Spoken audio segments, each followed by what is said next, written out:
time we get the ball, we score.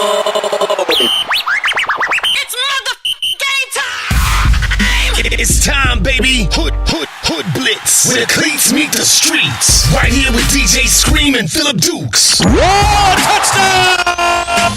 Hoodblitz. For a mo. DJ Scream. What's up, everybody? Welcome to another edition of the Hoodblitz. DJ Scream is here. Phillip Dukes is here to talk about football. All right, happy Saturday. What's going on, folks? Man, everything is good, man. Week 5 of the NFL. How time does fly. Oh, man, we already through with the first quarter. Already. First quarter of real football. Was it more than the first quarter of fantasy football, right?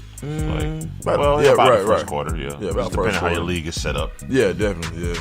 So we started this week off the Patriots, Tampa Bay Buccaneers. Tampa Bay Buccaneers kicking woes continue. Man, it is so I don't even see how you have Doug Martin having such a great game and you don't even give him the ball in a 4th and 1 situation or a 3rd and 3 or you take the ball away from the guy who's really come out lights out. I mean, I was really impressed with Doug Martin the other night, and Dirk Cutter is really going to kick himself out of a job by trusting these. So you already had the Aguayo situation. Yeah.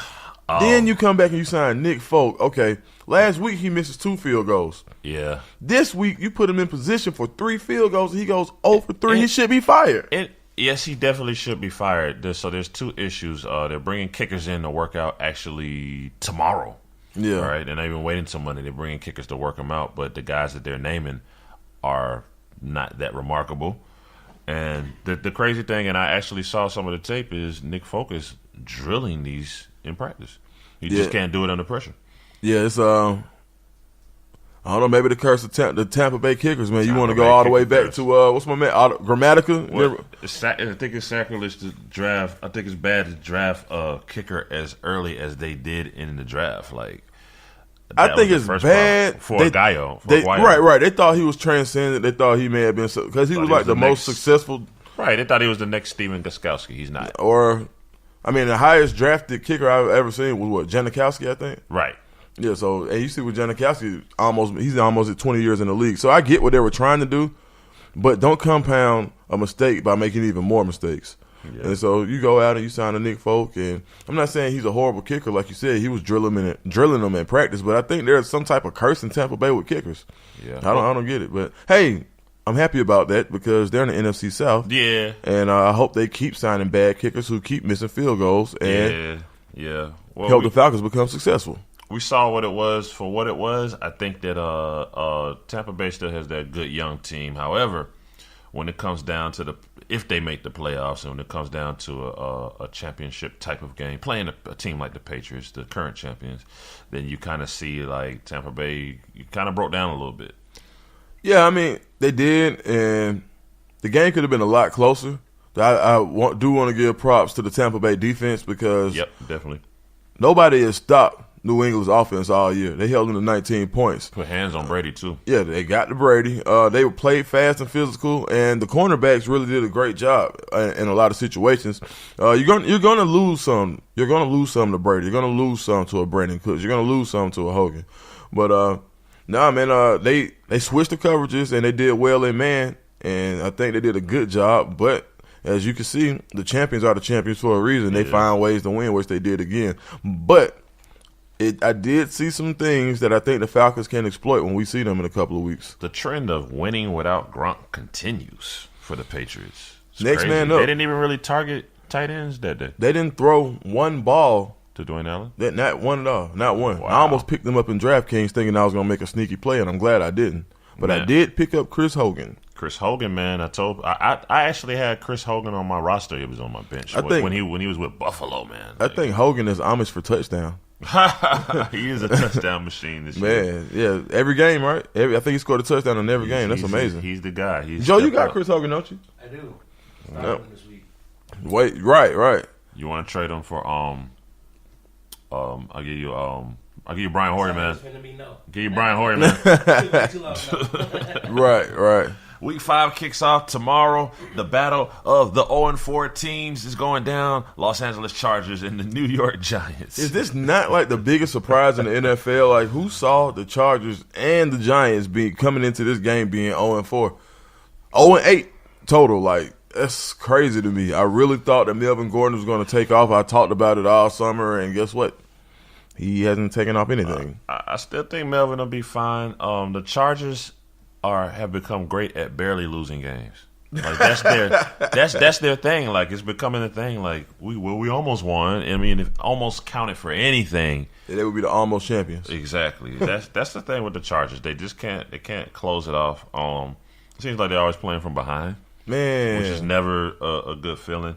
With the New York Giants, I don't want to single-handedly point at one person and blame them because it's a team effort. But I can. Who's your person that you don't want to blame? Ben McAdoo.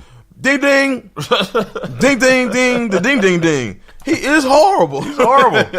What, man? They got out of there. Like, I guarantee you, for all that pressure they put on Tom Coughlin, they would do anything in the world to have him back right now. Yeah, man. Ben McAdoo. It's official. Doodoo. Ben McAdoo. Macadoodle doo. Since we're gonna start our predictions, yeah, come on. I think the Giants go 0-5, man. You got the Chargers. Where they playing? They're playing in New York too, but I don't even know how much New York like the Giants now. Right? They don't. Yeah, that's a love-hate relationship. I don't know, man. You know what? In a battle of quarterbacks from the 2004 draft, where Eli says, "I don't want to go to San Diego." Yeah, I'm going to take. Yeah, I'm going to take Eli. I'm not mad at that. Yeah, I'm going to take Eli. I just don't. Man, ain't it crazy how stuff comes full circle? One of those teams will be 0-5 unless they have a tie. I would almost go with a tie. That's how janky both of them teams are. Like, just give them a tie. I mean, hey, look, okay, yeah. So we're gonna go. So I'm going Giants. You're going Chargers. Yeah, I'm going Chargers, man. Okay, cool. I think Phillip Rivers pulls it out tomorrow. Buffalo and Cincinnati will be playing tomorrow. Buffalo is leading the AFC East with a 3-1 record. Beat the Falcons last week. Yeah. And LaShawn McCoy talk cash shit. Yeah. Afterwards. Yeah, I mean, he caught a set. I mean, really, if you lose and you only give up one touchdown, I think your defense only gives up one touchdown.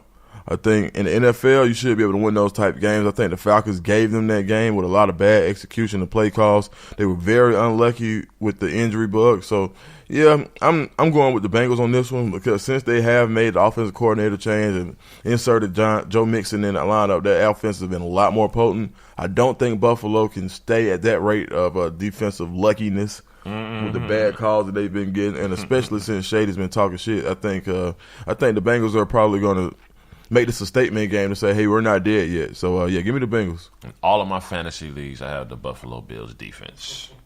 All of them. All right? And you know how I feel about Andy Dalton. Right. All right? Same way I feel about Ben McAdoo. Same thing. Same people. Different hair color. Right. So, I'm going to go with the Bills. In Cincinnati. I'm choosing teams that aren't at home this week. You know what I'm saying? I'm standing up. They say that's a no. Another surprising thing that's going on. The Jets are 2-2. They are a 500 team, and they're playing the Browns tomorrow. So it's a very good chance. Where are they playing? They're playing in Cleveland. They're playing in Cleveland. The Jets could be 3-2 tomorrow. Myles Garrett makes his debut tomorrow. Is this true? Yes. Yeah. He makes his debut tomorrow. However, I'm not gonna do the Browns. I'm gonna go with the Browns. All right. And that's because I can't say it's because they're at home. That doesn't really help. That's just because I feel like going with the Browns. To be honest, I don't have a reason. Hey, I ain't mad at you. So I'm gonna take the Jets just because they have been playing competent football against some good football teams. Like even the game they lost against the Bills, where I thought they were going to win the first game, was pretty close. I think they're getting a lot out of that front seven. So and they did trade Sheldon Richardson, they did miss him, but what they picked up was more of a pass rush with Coney Ealy, and he's been a revelation for those guys. Ever since he had that big Super Bowl, he kind of fell off the map when he was with the Panthers. But he went to the Patriots last year. He didn't really fit into their system, and they just casted him away. And the Jets said, we'll take him in. He's been balling, man. So shout out to Coney Ealy, and I think the Jets are going to do it. I'm going to make a whiskey prediction. See this whiskey, I've been drinking it. Right. Early this morning. Yeah, let me hit that. Go ahead, man. Tomorrow is the birth of the Isaiah Crowell era. It begins tomorrow, Joe. I know we've been waiting our whole life. I believe it when I see it. Holding them in our flex, holding them on our bench, hoping tomorrow's the day for us. Tomorrow's the day it starts. It's the birth of Isaiah Crowell tomorrow. Remember, Scream said that. Okay, 2 to 3 touchdowns. So I never like to hate on the Georgia boys, and I'm not hating. Really, I'm just calling it like I see it. Crowell is going to Crowell. Yeah. Well, I say this too because Hugh Jackson said that he feels like this is the third time he said that he's taking responsibility for Isaiah Crowell not being at his full potential. He's just coming from the coach. And then I feel like there's going to be a fourth time he says that shit. Man, look, the man has won one game in 2 years, man. No, it's not going to happen tomorrow either, man. We're not talking about the team being good. We're talking about Isaiah Crowell basically trying out for another team. Oh, okay. Cool. Yeah. That's what I said. That would be cool. Sorry, Joe. It'll be okay. Not going to lose any sleep. No. So Jacksonville Jaguars at the Pittsburgh Steelers. This is a very interesting matchup. The Steelers are 3-1, but it's not like a real 3-1. It's like a we're 3-1 just it's like because, those games right? on Madden when you lose your internet or Right. somebody loses the internet and you get the win. It's like I'm 10-1, but it's off of 8 internet drops. Right, or you playing like 6-year-olds. Like, it's crazy. Like, the Steelers is a really weird team to me this year. They've got a lot of infighting. They've got a lot of distractions. They're the soap opera team for sure. Right, but some kind of way they've been winning. So Jacksonville, what's Jacksonville? Joe, you got Jacksonville's record? 2-2. 2-2, 500. Yeah, 500 team. And I think it's crazy. I was looking at Bortles' quarterback rating. It's not horrible. Yeah. Good. And then if you want to go back a couple of weeks, I actually kind of said that he may put it together, but I don't think that. I don't know. That's a tough game to call, especially in Pittsburgh. So the Pittsburgh is the opposite of what I just said with the Chargers. They know how to win the game. It might not be pretty. It might not be what we want for fantasy stats. We might not get the Antonio Brown or Le'Veon Bell stat realm that we stat line and highlight line that we want. But hey, they'll pass it to Juju Smith, get the touchdown and win. Juju on that beat. So I'll go over the Steelers on that one. They're at home. It's tough to beat the Steelers at home. Very impressed with the Jacksonville defense, but I do think that it's going to come down to coaching tomorrow, and Mike Tomlin will prevail. I believe. Yeah, give me the Steelers. I do think, and my prediction for the game is Martavis Bryant will have a long touchdown. Another whiskey prediction. Yep. Shaking it up. Yeah, Another man. whiskey prediction. Yeah, shout out to Maker's Mark. Leonard Fournette shits on Le'Veon Bell tomorrow. Shits on him. Okay. Not even close. All right, say no more. I like that. That's a whiskey prediction, so blame it on the whiskey if I'm wrong. Will do. All right, San Francisco and the Indianapolis Colts. The battle of who cares? Give me the Colts. Going with the Colts and Jacoby Brissett. Yep, I want some of that brisket. I picked them up on DraftKings. Every week, man. I give as much as I don't like Kyle Shanahan. I just feel like I give him. I know I lost last week choosing the 49ers, but just like San Francisco, man. He's got San Francisco looking a lot better than they would with another coach, which is not good enough, obviously, per their record. But again, tomorrow, if you look at the running back matchups, I think Carlos Hyde prevails over Frank Gore. I think he has a good game. Pierre Garçon's my guy, getting a lot of value, making it happen.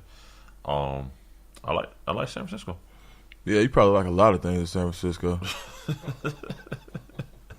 No, you know what? That was not direct. I'm sorry. What? I'm sorry. That was not direct. That was Dukes Newton. All right, that was not directed at you. All right, that Dukes was Newton. That was directed at Kyle Shanahan because I can't.